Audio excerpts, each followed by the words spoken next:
السلام علیکم ورحمۃ اللہ وبرکاتہ۔ الحمد للہ والصلاۃ لأہلہ اما بعد۔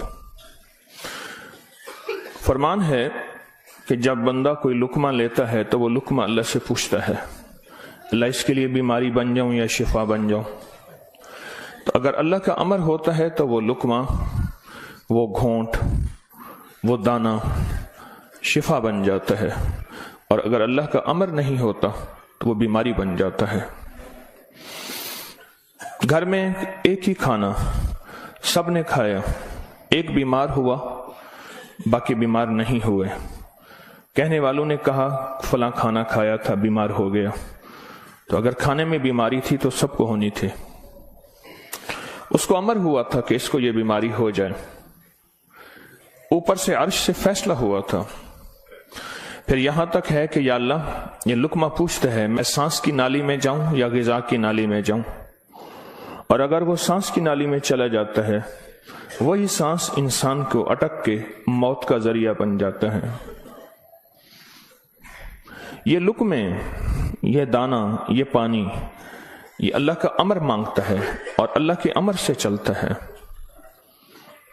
اگر ہم اس لقمے کو، ایک ایک لقمے کو اللہ کا نام اور اللہ کا کلام دے دیں، یہ لقمہ زندگی، صحت، راحت، رحمت اور عافیت بن جاتا ہے۔ ایک عمل کی مشق میں چاہتا ہوں کہ ہم کریں، میں روز ایک مشق دے رہا ہوں، زندگی اسی کا نام ہے۔ زندگی میں اگر موتی پروتے چلے جائیں اور اپنی زندگی میں اپنے آپ کو خیر کے کاموں میں مشغول کرتے چلے جائیں، اللہ وہ وقت جو یہاں لگنا ہے وہ یہاں لگوا دے گا۔ وہ وقت پھر ہسپتالوں میں، کچہریوں میں اور ایسی جگہوں میں جہاں مصیبتیں، تکلیفیں، پریشانیاں، ناکامیاں، الجھنیں ہیں، اللہ وہ وقت وہاں نہیں لگوائے گا۔ ایک چیز جو میرا پرانا عمل ہے، جو میں آپ سے عرض کر رہا ہوں، کھانے کے دوران 7 بار سورۃ فاتحہ، بڑی مشکل سے مجھے ملا، اس کے لیے مجھے کتنے جتن کرنے پڑے۔ جس بندے کے پاس یہ عمل تھا وہ دیتا نہیں تھا۔ کیا کیا؟ 2020 کے رمضان میں جب میں حویلی میں تھا تو اس کی ریکارڈنگ ہے، جو میں نے تھوڑی تھوڑی اس کی بیان کی ہے کہ اس کے لیے مجھے کیا کیا دھکے کھانے پڑے، ٹھوکریں کھانی پڑی۔ میں نے ایک دانشور کا ایک قول پڑھا تھا، مجھے بڑا اچھا لگا۔ اس نے کہا کہ جو بندہ کوئی چیز دھکے کھا کے، ٹھوکریں کھا کے حاصل کرتا ہے اور جب عروج تک پہنچتا ہے تو اس کے سامنے 2 راستے ہیں۔ اس معاشرے نے میرے ساتھ مجھے ٹھوکریں ماری تھیں، لہٰذا ان کو ٹھوکریں مارو، اور ایک راستہ یہ ہے کہ انہوں نے مجھے ٹھوکریں ماری تھیں، میں انہیں ٹھوکریں نہ ماروں۔ 2 راستے ہوتے ہیں۔ میں نے طے کیا کہ جو چیز مجھے کتنی مشکل، پریشانی، الجھن، مسائل اور تکلیف سے ملی ہے، میں اگر کسی مخلوق کو دوں تو ان کو خیر بنا کے دوں، اور ایسے انداز سے ان کو راحت ملے۔ کوششیں دعوت تو نہیں کر سکتا۔ یہ سورۃ فاتحہ 7 بار کھانے کے دوران، 7 بار کھانے کے دوران اگر ہم پڑھنا شروع کر دیں، جتنی دیر کھانا کھاتے ہیں 7 بار کھانے کے دوران، اب آپ ایسا کریں، سورۃ فاتحہ پڑھیں، پہلے بسم اللہ پڑھیں، پھر سورۃ فاتحہ پڑھیں اور ٹائم نوٹ کریں۔ بسم اللہ الرحمن الرحیم، الحمدللہ۔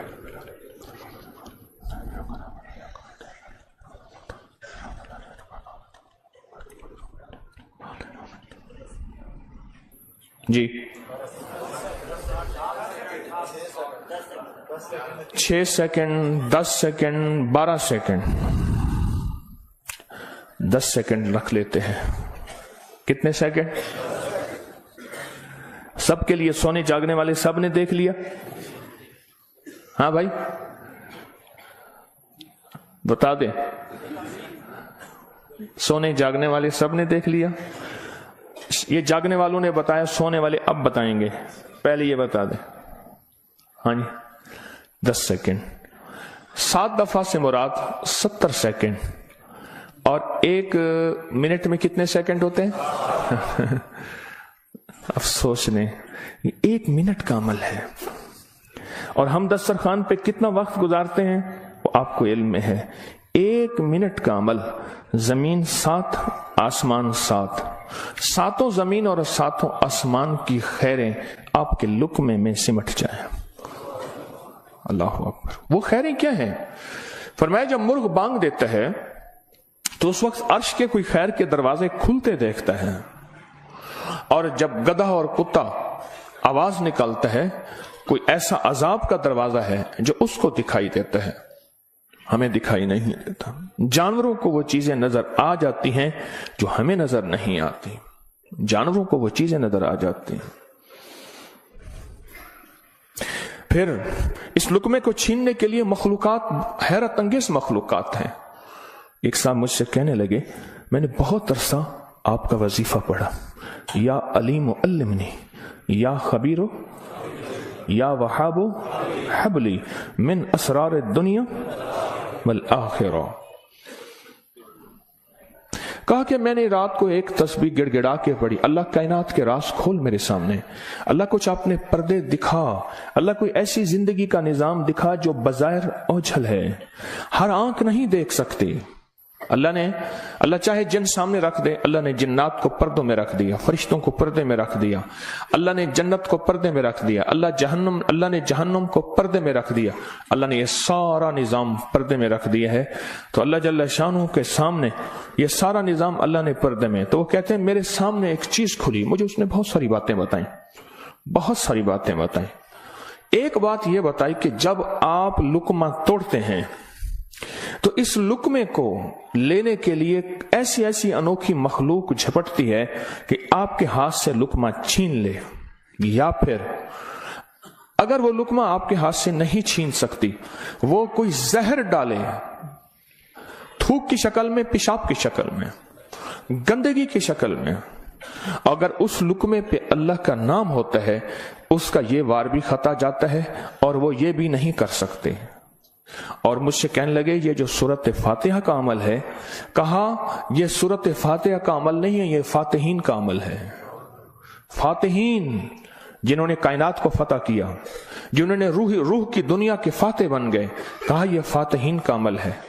اور یہ فاتحین کا عمل اتنا طاقتور ہے، اتنا طاقتور ہے کہ یہ ایسی مخلوق جو ہماری زندگی، ہماری روحوں، ہمارے جسم، ہمارے کلیجے، جگر، گردے اور جسم کے ایک ایک حصے کے لیے ہماری دشمن ہے، کہا کہ ان کو یہ شکست دے دیتی ہے، یہ شکست دے دیتی ہے. بیماریاں کتنی بڑھ رہی ہیں. اب سے پہلے نہ اتنے ڈاکٹر تھے، نہ اتنے میڈیکل سٹور تھے، نہ اتنی دوائیں تھیں، نہ اتنے ہسپتال تھے. زندگی میں بیماریاں بڑھتی چلی جا رہی ہیں، اور بیماریاں اور بڑھتی جا رہی ہیں، حد سے زیادہ بڑھتی جا رہی ہیں. آخر کیوں؟ اس کو سوچنے کی ضرورت ہے. یہ بیماریاں کیوں بڑھ رہی ہیں؟ اور اس سے پہلے احتیاط نہیں تھی کسی کو. یہ جراثیم ہے، اس پہ ہاتھ دھونا ہے، اس پہ یہ سینیٹائزر ہے، یہ فلاں چیز، کوئی خبر نہیں تھی. پر بیماریاں نہیں تھیں، بیماریاں نہیں تھیں. اس کی وجہ تھی کہ اللہ کے کلام اور نام کی کثرت تھی. اللہ کے نام زبانوں پہ عام تھا. سادہ لوگ تھے لیکن اللہ کے نام کو لینا جانتے تھے. اللہ کے نام کی محبت ان کے دلوں میں تھی. بیماریاں نہیں تھیں، دکھ نہیں تھے. اچھا، پھر یہ لقمہ کھا کے دل میں جا کے کیا اثر کرے گا؟ جس پہ اللہ کا نام نہیں، نفرتوں کا ذریعہ بنے گا، گناہوں کا ذریعہ بنے گا. اور یہ لقمہ جا کے روحانی بیماریوں کا ذریعہ بنے گا، جسمانی بیماری اور جسمانی روگوں کا ذریعہ بنے گا. اس لقمے کو محفوظ کرنا ہے. لقمہ مل گیا ہے، لقمہ مل گیا ہے. اب اس ملے لقمے کو نوری لقمہ کیسے بنانا ہے؟ اگر نوری لقمہ بنانا ہے تو اپنے کھانے کے دوران پہلے بسم اللہ پڑھ لیا آپ نے، کھانے کے دوران 7 بار سورت فاتحہ کی مشق کریں. یہ مشق سے ہوگا، بھول جائے گا. شیطان ایسا بھلائے گا کہ بندہ کھانے کے بعد آدھے دن کے بعد پتہ چلے گا کہ میں نے کھانا کھایا اور 7 بار سورت فاتحہ نہیں پڑھی. آدھے دن کے بعد پڑھ لیں، قضا کر لیں. عمل کی قضا کریں، پھر عمل کی قضا کریں، پھر قضا کریں. ایک وقت آئے گا یہ شیطان کہے گا کہ یہ مانتا تو ہے نہیں. ایک بابا جی تھے، گھر سے نکلے نماز کے لیے کیچڑ تھی، پھسلے، گر گئے، کپڑے خراب ہوئے، پھر گئے، کپڑے بدلے، پھر آئے، پھر گرے، پھر گئے، پھر گرے، پھر گئے. اب جو گرنے لگے ایک صاحب نے سہارا دیا, بسم اللہ بسم اللہ, مسجد تک پہنچایا. انہوں نے کہا تم کون ہو؟ کہا میں شیطان ہوں. تم شیطان اور مجھے سہارا دے, یہ کیوں؟ کہا جب آپ پہلی دفعہ گرے تھے اور آپ نے اپنا عزم نہیں توڑا تھا, آپ نے کہا تھا نہیں میں نے مسجد میں جانا ہی جانا ہے, اللہ نے آپ کی مغفرت کر دی تھی. جب دوسری دفعہ گرے اور عزم نہیں توڑا, اللہ نے آپ کے گھر والوں کی مغفرت کر دی تھی. جب تیسری دفعہ توڑا یعنی گرے اور عزم نہیں توڑا, اللہ نے پڑوس کی مغفرت کی تھی. اب میں نے کہا اگر چوتھی دفعہ گرتا ہے کہیں اور فیصلہ نہ ہو جائے, اس کو یہیں سنبھال لو, اس کو یہیں سنبھال لو, بھلا دے گا, پتہ ہی نہیں چلے گا. قضا کریں پھر قضا کریں پھر قضا کریں. مجھے ایک صاحب نے عجیب بات کہی کہ میں دو چیزوں کی زندگی میں قضا کر رہا ہوں, ایک مال کی ایک کھانے کی. وہ کیسے؟ کہا جس مال کی زندگی بھر زکوٰۃ نہیں دی تھی اس کی گن گن کے زکوٰۃ دے رہا ہوں, اور زندگی میں جتنے کھانے کھائے تھے ہر کھانے کی سورۃ فاتحہ پڑھ رہا ہوں. عجیب آدمی ہے. اصل لگ جائے نا, اصل تو دل میں لگ جائے, اصل دل میں لگ جائے, وہ لگ جائے تو پھر ہر چیز کی قضا ہے. کہا سوچ رہا ہوں کہ اتنے سال ہیں, اتنے سال میں نے اتنے دفعہ کھایا ہوگا, یہ اتنے مہینوں کی قضا ہو گئی, پھر اتنے سالوں کی قضا ہو گئی, ہر کھانے کے لیے 7 بار سورۃ فاتحہ. کہا میں نے جب سے یہ عمل شروع کیا ہے گولیاں ختم ہو گئی, بیماریاں ختم ہو گئی, رزق بارش کی طرح برسا, برکت بارش کی طرح برسی, اور عزت وہ ہے کہ جو بندے دیکھ کے تھوکتے تھے وہ ویلکم کہتے ہیں, باہیں پھیلاتے ہیں, عزت دیتے ہیں. کیوں؟ اللہ چاہے دلوں میں عزت ڈال دے, اللہ چاہے دلوں میں نفرت ڈال دے. عزت اور نفرت کے خزانے اس کے پاس ہیں, وہ عزت ڈال دیتا ہے. سورۃ فاتحہ 7 بار کھانے کے دوران. اس کی مشق کرنی ہے, اس کی مشق کرنی ہے. ہاں چیزیں مشق سے ہوتی ہیں. میں چوراہوں پہ کھڑا دیکھتا ہوں, ڈھول والے کھڑے ہوتے ہیں, پیلا چولا پہن کر, کپڑے پہن کر ڈھول بجا رہے ہوتے ہیں. میں نے اس دن بیٹے کو کہا, میں کہ بیٹا دیکھو یہ فارغ نہیں کھڑا, یہ اپنے ذکر میں لگا ہوا ہے. کر ہر دم ذکر الہی ہوئے دل دی دور سیاہی, یہ لگا ہوا ہے. وہ فارغ نہیں کھڑا, ڈھول بجا رہا ہے, مشق کر رہا ہے. ہمارے ہاں ایک, میں موچی کی دکان پہ گیا, اس کا بچہ جو ہے نا کیل ٹھونک رہا تھا, ایسے ٹھونک رہا تھا کہ میں کہا کیل ضائع کر رہا ہے. اس نے کہا جی یہ کیل ٹھونک رہا ہے, اس نے جوتی پہ کیل لگانے ہیں, یہ اس کی مشق کر رہا ہے کہ کیل کو کیسے ٹھوکا جاتا ہے. آج ٹیڑھا کرے گا, سیدھا کرے گا, کل کو انشاءاللہ سیدھا ہو جائے گا. زندگی میں مشق ہوتی ہے, کرتے کرتے کرتے کرتے ایک وقت آتا ہے کہ انسان اس فن کے اندر کمال, پھر اس جب کمال ہاتھ ہوتا ہے, کمال حاصل ہوتا ہے, پھر کہتے ہیں کسب کمال کن عزیز جہاں شوی. دنیا میں جینا ہے سورۃ فاتحہ کے لقمے کے ساتھ جینا ہے, سورۃ فاتحہ کے کھانے کے ساتھ جینا ہے, اور سورۃ فاتحہ کے رزق کے ساتھ جینا ہے, اور سورۃ فاتحہ کو زندگی میں شامل کرنا ہے, اور سورۃ فاتحہ ایسا شامل ایسی کہ یوں لقمہ ہو بسم اللہ کے ساتھ سورۃ فاتحہ شروع ہو جائے. پھر آپ دیکھیں صحت, اپنی فٹنس, تندرستی, خوش خوراکی, غیب سے دسترخوان وسیع, غیب سے برکت کے خزانے, غیب سے لطف و کرم اور عطا کے خزانے. کیوں؟ جو سارے قرآن میں ہے وہ ساری سورۃ فاتحہ میں ہے, اور جو ساری سورۃ فاتحہ میں ہے وہ ساری ایاک نعبدو, اور ساری جو ایاک نعبدو میں ہے وہ ساری کی ساری بے میں ہے, اور جو ساری بے میں ہے وہ اس کے نقطے میں ہے. یہ ہزالی کا فرمان عرض کر رہا ہوں. آپ سورۃ فاتحہ پڑھ کے کھانے کو مزیدار کر رہے ہیں, آپ سورۃ فاتحہ کر کے کھانے کو محفوظ کر رہے ہیں, آپ سورۃ فاتحہ کر کے اللہ سے مزید کھانے مانگ رہے ہیں, آپ سورۃ فاتحہ پڑھ کے اللہ کے خزانوں سے رزق کے دروازے کھلوا رہے ہیں, آپ سورۃ فاتحہ پڑھ کے رزق اور وسعت کے دروازے نہیں نسلوں کے لیے بھی کھلوا رہے ہیں, نسلوں کے لیے. کتنے لوگ ایسے ہیں خود سفید پوشی کی زندگی گزار کے جاتے ہیں، نسلوں کے لیے وسعت کے دروازے کھلوا کے جاتے ہیں. کچھ ایسے ہیں خود تونگری کی زندگی گزار کے جاتے ہیں، نسلوں کے لیے غربت کے دروازے، فقر کے دروازے، مفلسی کے دروازے، دھکوں کے دروازے، در در کی گدائی کے دروازے اور قرضوں کے دروازے، حالات کی مشکلوں کے دروازے کھلوا کے جاتے ہیں. سورۃ فاتحہ پڑھنے والا اپنے لیے بھی اور اپنی نسلوں کے لیے رزق اور وسعت کے دروازے کھلوا کے جاتا ہے. کیوں؟ اعمال پہ اللہ کے وعدے ہیں، پلنے کے بھی پالنے کے بھی.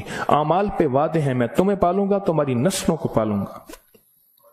اعمال پہ وعدے ہیں.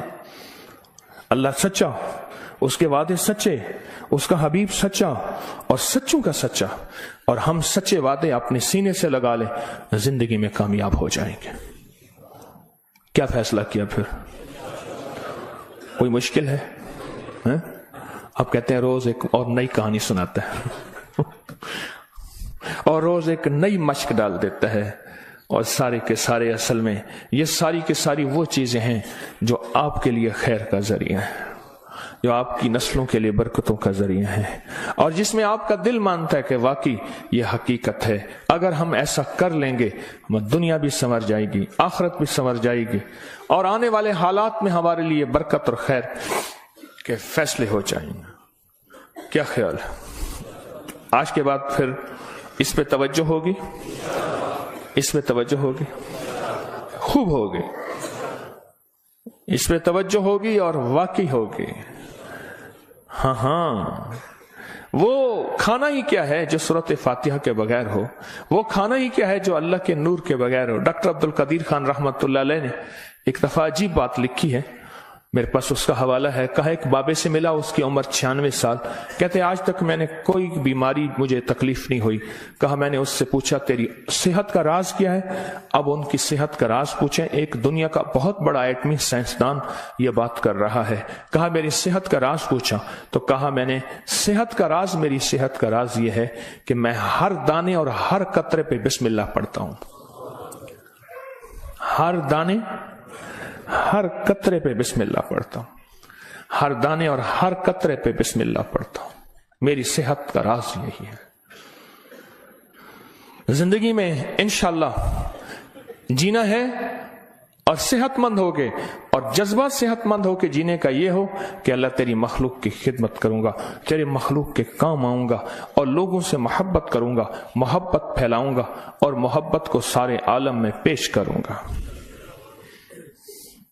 مشکل یا آسان؟ اور وہ جو دعائیں ہیں بسم اللہ علی دینی، سبحان اللہ العظیم، اللہم اجرنی من النار، میں نے آپ کو پڑھانی چھوڑ دی، آپ نے بھی پڑھنی چھوڑ دی ہیں؟ اللہ اکبر. دیکھو یہ ہے سبق، یاد ہے الحمدللہ، یاد ہے. اور سوتے وقت سورۃ اخلاص 3 دفعہ دائیں، 3 دفعہ بائیں، 3 دفعہ، یہ بھی یاد ہے، یاد ہے. اللہ اللہ اللہ آپ کو خوش رکھے، اللہ برکت عطا فرمائے. یہ سبق یاد ہے؟ اچھا ماشاءاللہ، سارے سبق یاد ہیں.